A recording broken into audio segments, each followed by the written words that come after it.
I'm guessing. We got on scene, found the patient to be have agonal respiration. I had a sinus on the 168. This patient's got multiple injuries. His left leg is below the knee is fully degloved. There's no waiting in the hallway. All right, that's the difference between dying in the hallway, waiting in the hallway, or getting seen immediately. They need to know, let's see, how bad is he? Can he breathe? Is it a cardiac issue? You know, is it a heart attack? Is it a stroke?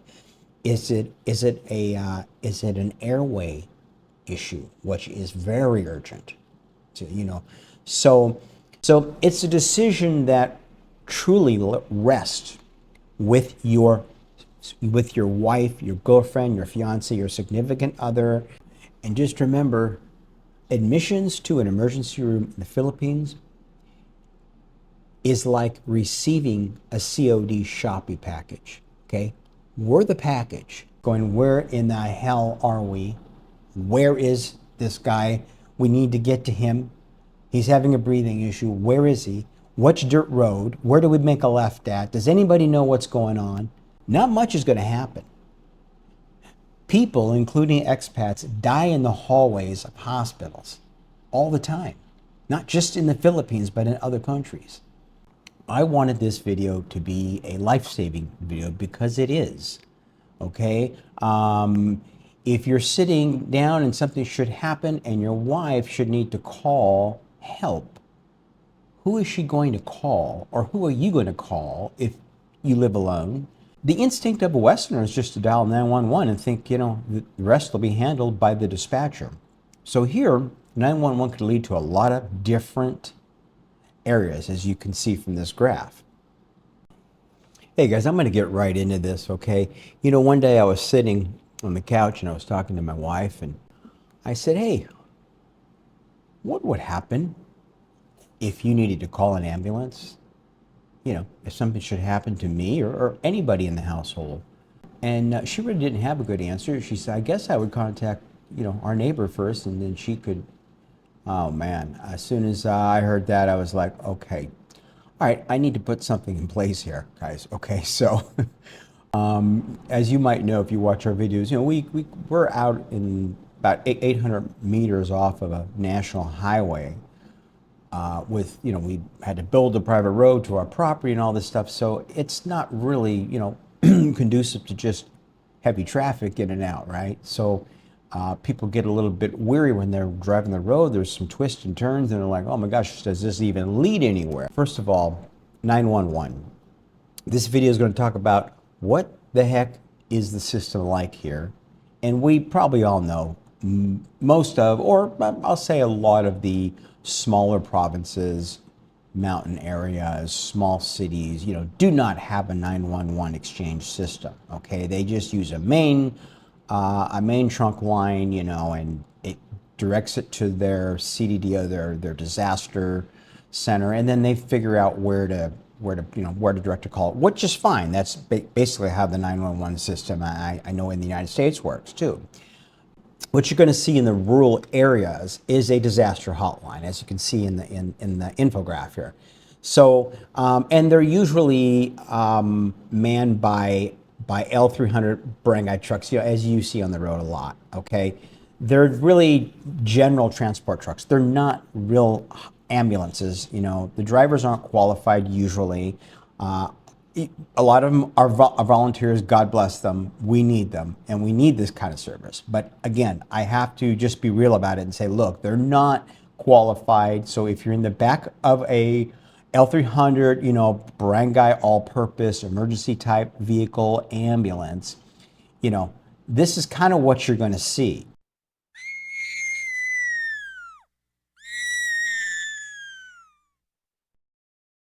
I have not been in the back of one for an ambulance ride, thank God, and I don't ever want to have to be, but you never know. So private ambulances are the way to go, and they're out there, and some of you may know this, but I'm gonna present this to our viewers who may not know this. I'm big on pre-arranging private ambulance transportation service. So you need to choose the right ones. Now, the one that my wife and I chose is they pronounce it Styx, I guess, STYX, and it is a private service. They're in the Metro Manila area, and they're in our area out here in the Bacolod City and surrounding areas. They're private services. They charge about, for us, they're about 4,500 pesos to pick me up or someone in our family and take us back to Bacolod City Hospital.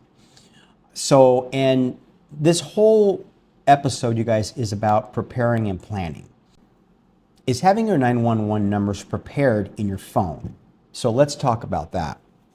When you enter your doctor's numbers, the hospital numbers, your ambulance numbers, the police, fire, ambulance disaster number, any number that you think that your significant other, your Filipina, your wife, your family, your friends are going to need, enter them first with 911, okay? And for obvious reasons, you can see that way all someone has to do, including yourself, is just pull up 911 and it's going to be right in your phone. And you can even put them in chronological order. Now, the reason for that, you guys, is this. First, you call the ambulance. Boom, number one, down. Second, you call the hospital triage and let them know, hey, you know, your Filipino might say, hey, you know, my husband's coming in, the ambulance is on its way here. Okay, what's his name? You know, blah, blah, blah. They make a note so they're prepared, all right? Okay, now the next call is the doctor. So most likely it's going to be a doctor that practices at that hospital. So for example, in my case at Bumsey Hospital, it will be my cardiologist, my neurologist, okay? So those two doctors practice at that hospital. The next call, this is where it spreads out into, it could be family members, you know, it could be a neighbor, it depends.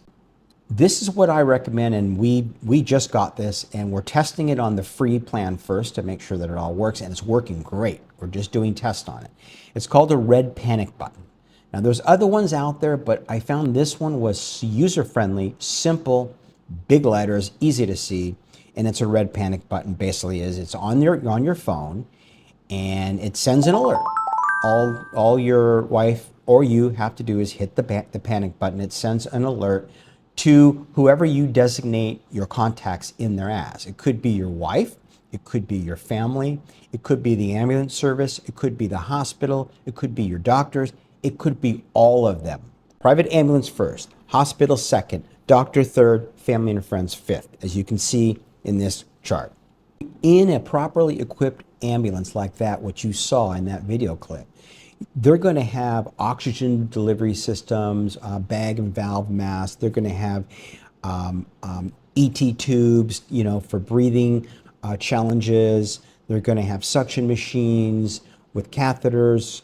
They're going to have ETCO2 monitors, nebulizers, defibrillators, AED modes, cardiac monitors, IV therapy equipment, automated blood pressure monitors, pulse oximeters. They're going to have a lot of stuff on board, including epinephrine, the medications, lidocaine, nitroglycerin, you know, all kinds of aspirins, diazepam, like cervical collars, there's just spine boards, splints, tourniquets, burn. They're just going to be equipped with every possible scenario. That is the way an advanced life ambulance should be equipped. So for 4,500 pesos or for free, it's our choice, right? It's our choice. Otherwise, we may not even make it to the hospital, and that's the problem. And that's why I'm making this video. Now that we understand the difference between a barangay all-purpose emergency vehicle and a private medical transport vehicle like Styx, this leads me into the other topic, okay? The numbers. Don't just put these numbers in your phone, okay? You need to test them. When I call the number, this is what I get. Listen to this.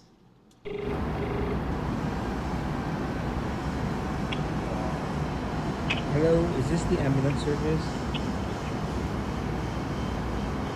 Hello?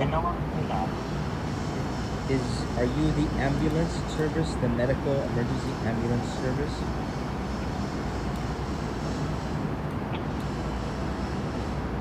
Hello? Hello, is this the ambulance service?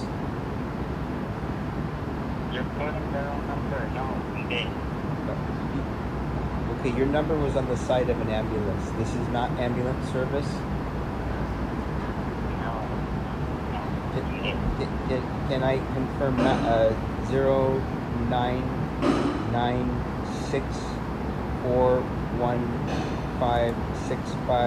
0996415653? Is that your number? Yes. Okay, but you're not ambulance service. Okay, that's not what you want to happen in an emergency, because then, again, there's so many delays, so many delays.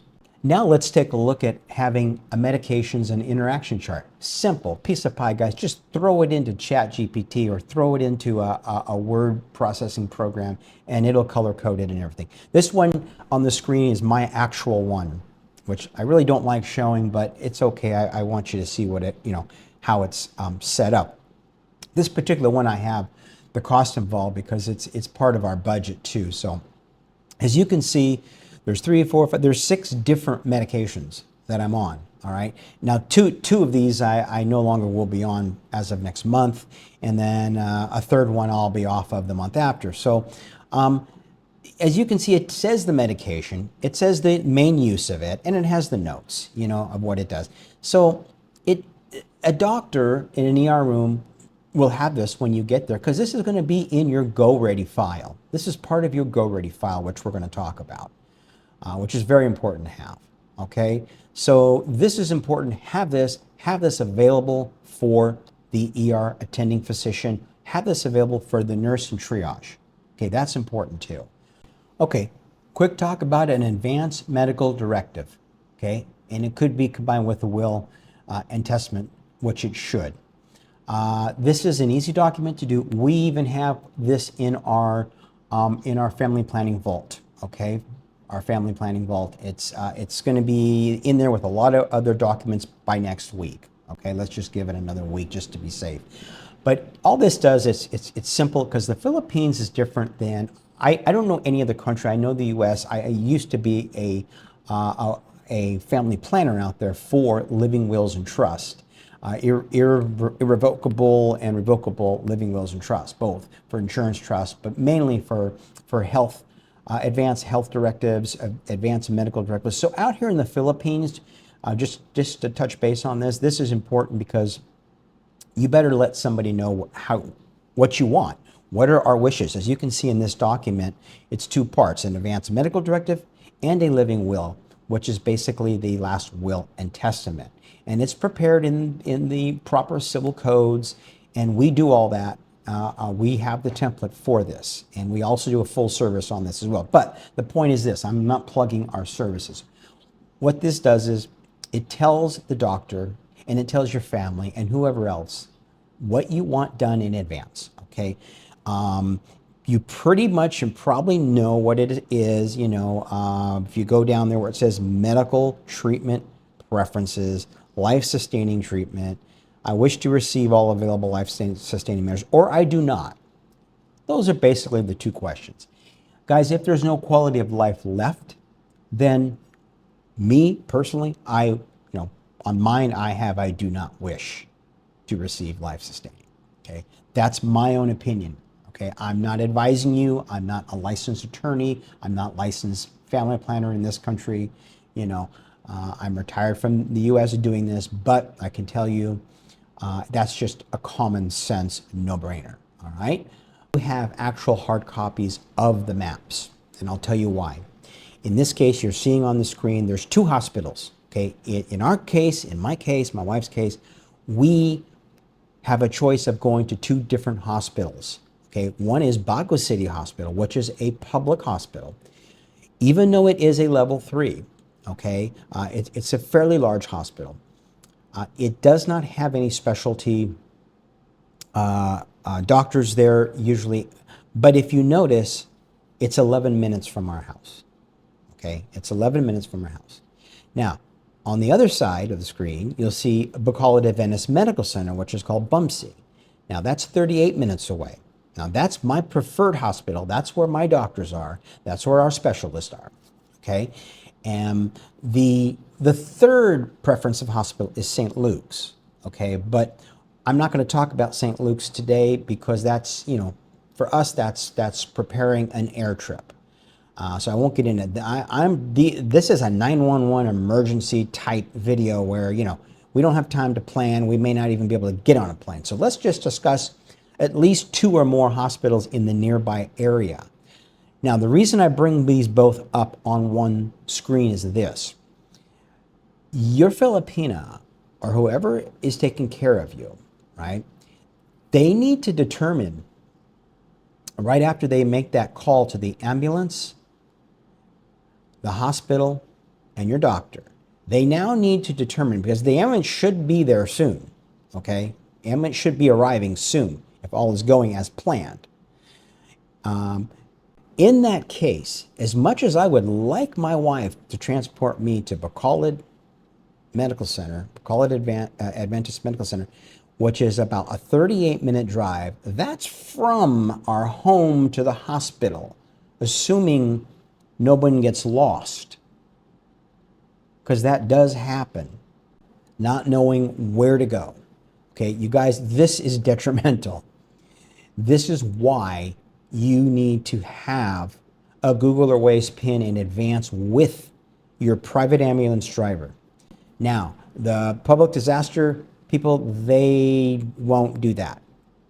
They'll just ask you for the Google Maps or the pin when they're on their way. Okay, but your private service, they will be more than happy to take the information and keep it on file.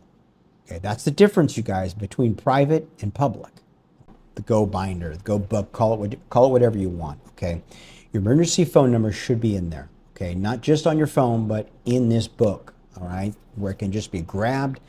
Don't keep it in the safe. Keep it somewhere quickly accessible, because you might have your emergency money in the safe for your Filipina to grab to go when you go to the hospital, but there may be no time. She may just happen to get you, you know, take care of you, sustain you until the ambulance gets there, then follow you, hop in the ambulance with you, and then go. No time to be fooling with combinations or keys or anything like that. Our Persian's going nuts back here. Anyway, so master file creation binder. This is what we have as a list, okay? Emergency phone numbers. Again, doctors, hospitals, ambulances, all kinds of things, okay? Medication interaction chart. We talked about that, right? The prescription, the list, the names, the dosages, color code if possible, the allergies for interactions, and the hospital PIN maps. We talked about that too. At least have 2. The very closest one, and then your very next one for preferred, okay? The ambulance choice, you know, private ambulances, in my opinion, and I'm sure most, are better than public. If you can do that, if you got it like that, that's you know, again, that's why I mentioned the cost. They're about 4,500 pesos. Skip a couple dinners, you guys, out with our wives or something, you know what I mean? And put that aside. It's worth it. Documents, 3 copies of each. This is important, okay, because the hospital is going to ask for this when you get checked in, whether you check yourself in or whether your wife checks you in, your Filipina, whoever. Okay, passport, your IDs, your ACR card if it applies, your driver's license if you have one, your marriage certificate, birth certificate, health insurance policy if you have one, okay, life insurance policy if you have one. They may not ask for that, but you should have that in the binder. Okay, you should have that. The Social Security letter and your pension letter, one or the other or both, whatever, it depends. If you have them, if it's applicable, and I'll tell you why here real quick. Property records, okay, and just a brief of property that your wife owns, okay. I mean, you both own it, but you know it's in your wife's name. And any sort of legal documents, you know, your advanced medical directives, your last will and testament, have that in the binder. Not necessarily that you're going to give that to the ER room. The advanced medical directive might be given to the ER attending physician, okay, not your property records, but okay. Now, why would you have property records and pension or Social Security award letters with you? This is why. If you're, and this is just a scenario, if your Filipina didn't have time to grab your Go money out of the safe or wherever you keep it, okay, in the Philippines, getting treated, and a lot of us already know this by fellow expats it's happened to, they've done videos on this, it's a cash basis. Now, so for you to get treated in an ER room, they're going to ask for a deposit. And unlike in the States, for example, the first place you go hit is check-in admissions for ER. Well, the first place they automatically route you to is the cashier, okay? It's the cashier, all right? So they want to make sure before they even treat you that you have at least a deposit and to cover the cost of the triaging and the emergency services. Now, that deposit could be in tiers, levels, okay? So the reason is this. Look, if they say, hey, we got to treat him really, really quick, they tell your wife or your Filipina this, right? And this treatment is going to cost probably about 150,000 pesos. You only have a 50,000, peso deposit on hand. How do you intend to pay the rest? Do you have the cash? Well, no, you're Filipino. I didn't have time to grab the money when we left. Well, do you have it? Yes, I do. Plus, he has a pension. He has a Social Security. Look at these award letters. Okay, he has health insurance. Here's the health insurance. The health insurance will be another one of your calls, especially if you have Pacific Cross. That'll be another one of your calls, and they usually have a nurse that meets you at the hospital as well. But we don't all have that. And as a caveat, keep in mind, the ones of us that do have Pacific Cross or something similar, Pacific Cross usually always comes with an exemption, okay? And that exemption, we may not be covered for strokes, heart attacks, or certain things, okay? So they'll immediately say, when Pacific Cross, your agent is called, whether it's Michael, on said whatever, whoever it is, oh, well, this client has an exemption for this particular thing, so no, we do not intend to pay on this. Boom, you're back to cash deposits. So that's just a caveat to know, all right? So having the documents to prove that you have the income and you have the money, like a bank statement, okay? And really the most important thing is you have a joint account, preferably a local Philippines account with your Filipina, okay? And it's only for medical emergencies only. Keep 50K, keep 100K, keep 500K, keep whatever you can keep in there. She is to hold the debit card and you're to hold a debit card. Okay, all she's got to do, most larger hospitals have an ATM there for obvious reasons, or there's one not far. She can go get it, pop it in the ATM, withdraw her cash, okay, then go take it to the cashier and get that deposit on file, okay? That's the reason there's documents, property records, legal documents, bank records to show, just in case you do not have the cash because you didn't have time to grab it, or it wasn't at home, it's in an account. Okay, my husband can transfer that. Okay, which leads me into another subject, which is usually a touchy one because expats do not like to give their Filipinas, even their wives, full access to things. All right, you guys, so it's really super important. Give her access to at least the medical emergency account, okay? If nothing else, she should have that, which means she should have the app. So if you're looking on the screen, this is kind of how we're set up. So for the local account, it's going to be places like Security Bank, PMB, Land Bank.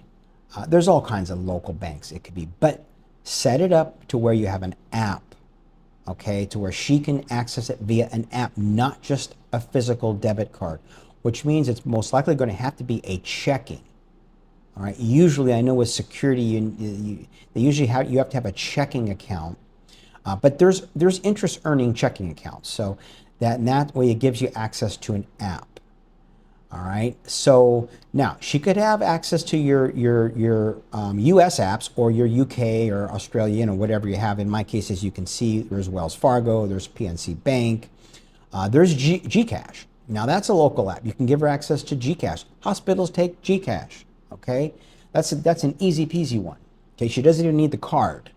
All right, we have a card. I give it to we give it to our daughter at school in case for emergencies. But yeah, a Gcash app, bang, easy peasy. She can pay the deposit via Gcash, and you can both access the same app. So I use Wise. I use Wise a lot. So and that's a really good app.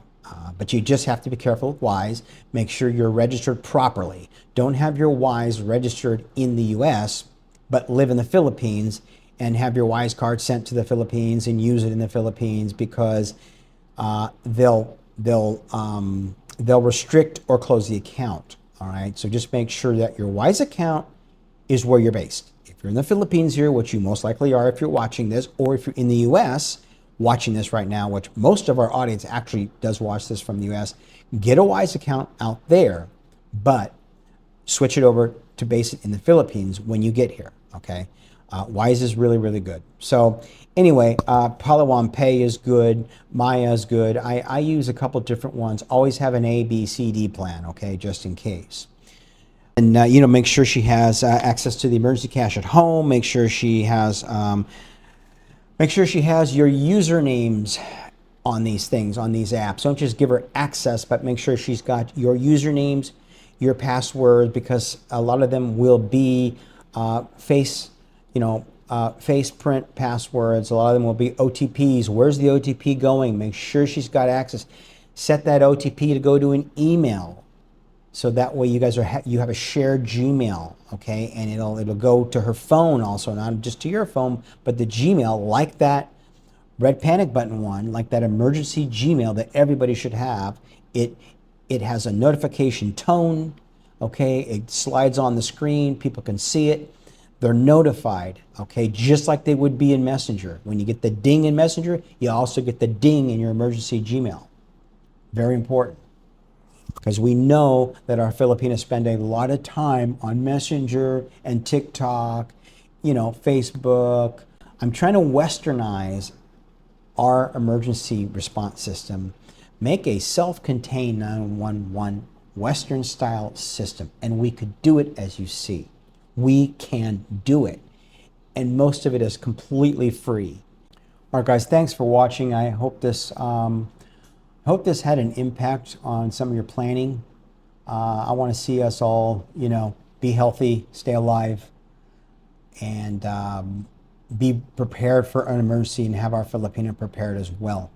And again, this applies to whoever may have an emergency in the household, not just us. So God bless until our next video. Thank you, guys.